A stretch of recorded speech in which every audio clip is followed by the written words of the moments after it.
Hello everyone, welcome back to this new video जिसमें हम बात करने वाले हैं upcoming IPO with share holders quota के बारे में।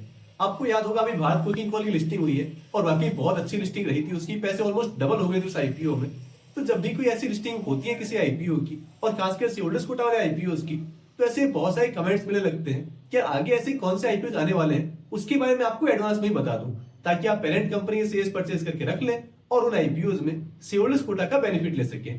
तो आज के इस वीडियो में हम ऐसे ही कुछ 5-6 आईपीओ के बारे में बात करने वाले हैं। पूरी जानकारी के लिए आप बस इस वीडियो के अंत तक बने रहें। तो देखिए, सबसे पहले तो अगर आपने भारत कोकिंग कॉल के आईपीओ के लिए कोल इंडिया के शेयर्स अपने डीमैट अकाउंट में खरीदे होंगे और अगर आपने अब तक उन्हें शेयर नहीं किया है तो आपको अभी भी शेयर नहीं करना है, क्योंकि कोल इंडिया की एक और सब्सिडी कंपनी का आईपीओ हमें बहुत जल्द मार्केट में देखने को मिल सकता है और उस कंपनी का नाम है central mine planning and design institute. ये कोल इंडिया की ही एक सब्सिडी कंपनी है जो कि अपने आईपीओ के लिए प्रिपेयर कर रही है। आपको याद होगा कि अभी बीच में एक न्यूज आई थी कि जो पीएमओ ऑफिस है, प्राइम मिनिस्टर ऑफिस, उन्होंने ये ऑर्डर दिया कि कोल इंडिया की जितनी भी सब्सिडी कंपनीज हैं उन सबको ईयर 2030 से पहले तो मार्केट में लिस्ट करवाना ही होगा। और एक कंपनी वैसे ऑलरेडी लिस्ट हो चुकी है, भारत कुकिंग कॉल, और अब एक और company central mine planning and design institute, ये भी अपने आईपीओ का प्लान कर रही है और इसका आईपीओ शायद नेक्स्ट मंथ यानी कि फरवरी महीने में ही हमें मार्केट में देखने को मिल सकता है। तो अगर अभी भी आपके डीमैट अकाउंट में कोल इंडिया के शेयर्स हैं तो आपको उन शेयर्स को होल्ड ही करना है, क्योंकि just like Bharat cooking call, इस आईपीओ में भी कोल इंडिया के शेयर होल्डर्स के लिए कुछ शेयर्स रिजर्व रखे जा सकते हैं और वैसे इसकी 90% श्योरिटी है कि इस आईपीओ में शेयर होल्डर्स कोटा होने ही वाला है। तो अगर आपके पास कोल इंडिया के शेयर्स हैं ऑलरेडी तो आप उन्हें होल्ड कर लीजिए, और नहीं है शेयर्स तो आप चाहे तो अपने डीमैट अकाउंट में एटलीस्ट एक शेयर तो परचेज करके रख सकते हैं, ताकि जब भी ये कंपनी अपने आईपीओ के लिए आईएसपी फाइल करे तो आप इस आईपीओ में शेयर होल्डर्स कोटा के लिए एलिजिबल माने जाए। क्योंकि जैसा कि आपको पता होगा, जब भी कंपनी अपने आईपीओ का आईएसपी फाइल करती है वही शेयर होल्डर्स कोटा के लिए रिकॉर्ड डेट होती है और रिकॉर्ड डेट के दिन पेरेंट कंपनी के शेयर्स हमारे डीमैट अकाउंट में होना जरूरी है। अब ये तो बहुत कॉमन नॉलेज है, सबको पता है इस बारे में, तो ये बात आपको ध्यान रखनी। ये जो कंपनी है central mine planning and design institute, इन्होंने अपने आईपीओ के लिए डीआरएसपी फाइल किया था मई 25 में, यानी कि ऑलमोस्ट 7-8-10 महीने हो गए इसको डीआरएसपी फाइल किए हुए, और कंपनी को अब तक सेबी का अप्रूवल नहीं मिला है। हालांकि जो कंपनी का मैनेजमेंट है वो टारगेट कर रहा है कि इसी फाइनेंशियल ईयर में यानी कि मार्च 26 से पहले वो अपनी कंपनी को मार्केट में लिस्ट करवा दें। तो हो सकता है कि अगले 1-2 महीने में यानी कि फरवरी और मार्च महीने में हमें आईपीओ मार्केट में देखने को मिल सकता है। हालांकि कोई श्योरिटी नहीं है, जब भी सेबी का अप्रूवल मिलेगा तो मैं आपको अपने टेलीग्राम चैनल पर अपडेट कर दूंगा, और एक बार डीआरएसपी अप्रूव हो गया उसके बाद ही कंपनी अपना आईएसपी फाइल करेगी। दूसरा जो आईपीओ है, इसकी बातें तो वैसे बहुत टाइम से हो रही है। जब भी शेयर होल्डर्स कोटा वाले आईपीओ की लिस्ट बनती है तो इस कंपनी का नाम जरूर होता है, EAAA इंडिया अल्टरनेटिव्स लिमिटेड। हालांकि अब तक इस कंपनी ने अपना डीआरएसपी सेबी के साथ फाइल नहीं किया था, बस वो बातें चल रही थी मार्केट में कि कंपनी का आईपीओ आ सकता है। बट अब फाइनली पिछली 15 या 16 जनवरी के आसपास कंपनी ने अपना डीआरएसपी भी सेबी के साथ फाइल कर दिया है। अब इन्हें सेबी का अप्रूवल मिलेगा, फिर ये अपना आईपीओ फाइल करेंगे और आईपीओ मार्केट में लाइव हो जाएगा। तो ये आईपीओ बहुत जल्द हमें देखने को मिल सकता है, और इसकी जो पेरेंट कंपनी है वो है एडलवीज फाइनेंशियल सर्विसेज। ये ऑलरेडी लिस्टेड कंपनी है, आपको इसके शेयर्स मिल जाएंगे। तो अगर आपको इस आईपीओ में शेयर होल्डर्स कोटा में भी अप्लाई करना है, उसमें एलिजिबल होना है, तो आप चाहे तो एडलवीज फाइनेंशियल सर्विसेज के शेयर्स अपने डीमैट अकाउंट में अभी से खरीद के रख सकते हैं।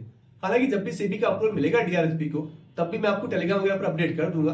आप चाहे तो उसके बाद भी शेयर्स परचेज कर सकते हैं, क्योंकि सेबी के अप्रूवल के बाद और आईएसपी फाइल करने के बीच में अराउंड 1 से 2 महीने का टाइम होता है, तो आप चाहे तो उस समय प्लानिंग कर सकते हैं। वैसे इस कंपनी की जो इश्यू साइज है वो होगी अराउंड 1500 करोड़ रुपीज के आसपास, और ये आईपीओ कंप्लीटली ओएफएससी रहने वाला है, यानी कि ऑफर फॉर सेल। तो एक तो ज्यादा बड़ी साइज का आईपीओ नहीं है, और ऊपर से सारे पैसे इस कंपनी के प्रमोटर्स को ही मिलेंगे, ना कि इस कंपनी को। तीसरा जो आईपीओ है, आई डोंट थिंक उसमें हमें शेयर होल्डर्स कोटा की कोई जरूरत पड़ने वाली है, क्योंकि वो इतनी बड़ी साइज का आईपीओ होगा कि हर किसी को अलॉटमेंट मिलने ही वाला है। जी हाँ, मैं बात कर रहा हूँ रिलायंस जियो के आईपीओ की। अब हालांकि इसमें शेयर होल्डर्स कोटा की कोई श्योरिटी नहीं है, कोई कंफर्मेशन नहीं है, लेकिन एक र्यूमर ये भी है कि इस आईपीओ में जो रिलायंस के शेयर होल्डर्स रहेंगे, रिलायंस कंपनी के, उनके लिए शेयर होल्डर्स कोटा हो सकता है। हालांकि मैं आपको ये बता दूं कि ये जो आईपीओ है ये रहेगा अराउंड 40 से 50,000 करोड़ रुपीज का। तो इंडियन हिस्ट्री का सबसे बड़ा ये आईपीओ होने वाला है। तो वह कि शेयर होल्डर्स कोटा की जरूरत नहीं पड़ेगी आपको, वैसे रिटेल कैटेगरी में या एचएनआई कैटेगरी में ही अलॉटमेंट मिल जाएगा। लेकिन अगर शेयर होल्डर्स कोटा हुआ तो और भी अच्छी बात है, जो रिलायंस के शेयर होल्डर्स होंगे वो इस आईपीओ में शेयर होल्डर्स कोटा से भी अप्लाई कर पाएंगे। अगर आपको चाहिए रिलायंस जियो में अप्लाई करना है, आपको साथ में शेयर होल्डर्स कोटा में भी अप्लाई करना है, तो आपको रिलायंस के शेयर्स अपने डीमैट अकाउंट में खरीद के रख लेने हैं। हालांकि अभी तक ना तो इस कंपनी ने अपना डीआरएसपी फाइल किया है और ना मैनेजमेंट की तरफ से कोई ऑफिशियल कंफर्मेशन है कि वो डीआरएसपी फाइल करने का प्लान कर रहे हैं। लेकिन ये जरूर है कि मुकेश अंबानी जी ने अपनी पिछली रिलायंस की एजीएम में ये कहा था कि अगले 1 साल के अंदर ये इस कंपनी को मार्केट में लिस्ट करवा देंगे।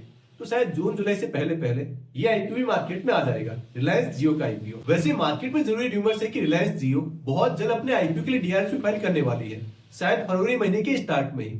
जब भी डीआरएसपी फाइल होगा, न्यूज वगैरह आउट होगी तो मैं आपको अपडेट कर दूंगा। तो ये तो बात हुई 3 आईपीओ के बारे में। अब जो चौथा आईपीओ है वो भी अगेन बहुत टाइम से इसकी बातें हो रही है, और वो है हीरो फिनकॉर्प का आईपीओ। आप में से बहुत लोगों ने ऑलरेडी हीरो मोटोकॉर्प के शेयर्स परचेज कर रखे इस आईपीओ के लिए, और इस आईपीओ को लेकर पिछले 5-6 महीने से ऐसा है कि ये आईपीओ इस महीने ओपन होने वाला है, उस महीने ओपन होने वाला है, ये डेट वो डेट, लेकिन अभी तक इसका कुछ भी अता पता नहीं है। पर हाँ, ये आईपीओ इसको तो सेबी का अप्रूवल भी मिल चुका है, तो इन्हें बस सिंपली अपना आईपीओ फाइल कर देना है और आईपीओ मार्केट में लाइव हो जाएगा। तो आपको अगर इस आईपीओ में शेयर होल्डर्स कोटा के लिए प्लान करना है, तब तो आपको बहुत जल्दी अपने डीमैट अकाउंट में हीरो मोटोकॉर्प के शेयर्स खरीद देने हैं। वैसे काफी महंगा शेयर प्राइस है, तो आप चाहे तो एक शेयर भी खरीद सकते हैं, क्योंकि ये आईपीओ सेबी ने ऑलरेडी अप्रूव कर दिया है। अब बस इन्हें अपना आईएसपी ही फाइल करना है, और जनरली आईएसपी फाइलिंग की कोई न्यूज हमें नहीं मिलती है। एक बार आईएसपी फाइल हो गया, उसके बाद ये न्यूज आउट होगी कि भाई इस डेट को कंपनी ने अपना आईएसपी फाइल कर दिया है। उसके बाद हमारे पास कोई ऑप्शन नहीं बचेगा। तो अगर आपको प्लान करना है तो आपको जितना जल्दी हो सके हीरो मोटोकॉर्प के शेयर्स खरीद के रख लेते हैं। हालांकि आईपीओ कैसा होगा, इसकी कैसी डिमांड रहेगी, शेयर होल्डर्स कोटा में अप्लाई करें जैसा होगा भी या फिर नहीं, ये सब तो बात की बातें हैं, लेकिन आपको प्लान पहले ही करना होगा। और ये जो आईपीओ है ये रहेगा अराउंड 3500 करोड़ रुपीज का, तो ठीक ठाक बड़ी साइज का आईपीओ रहेगा, जिसमें से 2000 करोड़ रुपीज का होगा फ्रेश इश्यू और 1500 करोड़ रुपीज का होने वाला है ओएफएस। तो ये कुछ मोटा मोटी डिटेल्स है जो कि अभी हमारे पास है इस आईपीओ को लेकर।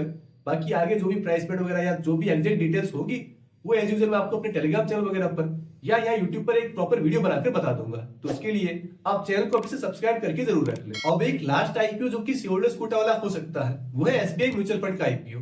रिसेंटली इस आईपीओ की बातें शुरू हुई है, क्योंकि जो एसबीआई के चेयरमैन है उन्होंने ये कहा कि 2026 में ही ये इस कंपनी को मार्केट में लिस्ट करवा देंगे। वैसे अभी तो इस आईपीओ को बोर्ड का अप्रूवल मिलना भी बाकी है।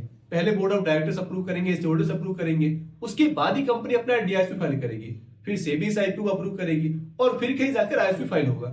यानी कि अभी इसमें बहुत लंबा प्रोसेस पेंडिंग है। हालांकि ये मैं आपको जरूर बता दूं कि ये जो एसबीआई म्यूचुअल फंड का आईपीओ है, ये इंडियन स्टॉक मार्केट की हिस्ट्री में सेकंड लार्जेस्ट एएमसी आईपीओ हो सकता है। इसकी जो इश्यू साइज है वो होगी अराउंड 10 से 12,000 करोड़ रुपीज की, तो ये काफी बड़ी साइज का आईपीओ रहने वाला है। तो बस यही वो सारे आईपीओ हैं जिनको लेकर थोड़ी बहुत ऑफिशियल कंफर्मेशन हमारे पास है कि भाई हाँ, ये आईपीओ मार्केट में आ सकते हैं और इनमें शेयर होल्डर्स कोटा भी हो सकता है। अब सुनने को तो आप और भी बहुत सारे नाम सुनेंगे, लाइक एक्सिस एएमसी है या फिर कोटक एएमसी है या एचडीएफसी कैडिला है, पर ये आईपीओ 2026 में ही आएंगे, इसकी कोई ऑफिशियल अनाउंसमेंट नहीं हो रखी है। बस यही 5-6 आईपीओ हैं जिनकी फिर भी थोड़ी बहुत इन्फॉर्मेशन हमारे पास है।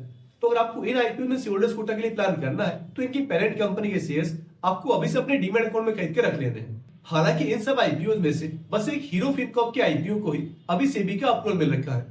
बाकी जो भी कंपनी उन्होंने या तो अपना डीआरएसपी फाइल किया है या कई कंपनीज का तो डीआरएसपी भी पेंडिंग है।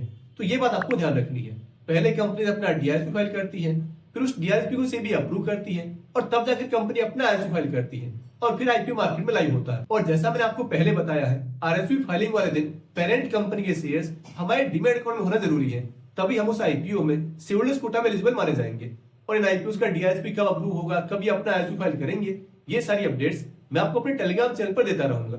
और साथ ही आईपीओ मार्केट की जो बाकी सब अपडेट्स होती है कि किस आईपीओ की क्या जीएमपी है, कौन सा आईपीओ कितना ओवर सब्सक्राइब हो रहा है, वो सब भी मैं आपको टाइम टू टाइम अपने टेलीग्राम चैनल पर बता देता हूँ। तो मेक श्योर कि आप मेरे टेलीग्राम चैनल जरूर ज्वाइन कर लें। इसका जो लिंक है वो इस वीडियो के डिस्क्रिप्शन बॉक्स में और पिन कमेंट में आपको मिल जाएगा। तो दोस्तों, अगर आपको आज का वीडियो पसंद आया है तो आप इस वीडियो को लाइक कर दें और चैनल को सब्सक्राइब भी कर लें। और हाँ, शेयर होल्डर्स कोटा में आपको आज से पहले कभी कोई आईपीओ अलॉट हुआ है या फिर नहीं हुआ है, ये आप मुझे कमेंट बॉक्स में जरूर बता दें। हमारी फिर मुलाकात होगी अगले वीडियो में। तब तक के लिए एक आईपीओ में शेयर होल्डर्स कोटा क्या होता है, उसमें कैसे अलॉटमेंट होता है, कितने लॉट्स के लिए हमें अप्लाई करना होता है, अगर आपको इसके अराउंड कुछ भी कंफ्यूजन है तो आप ये वाला वीडियो देख सकते हैं।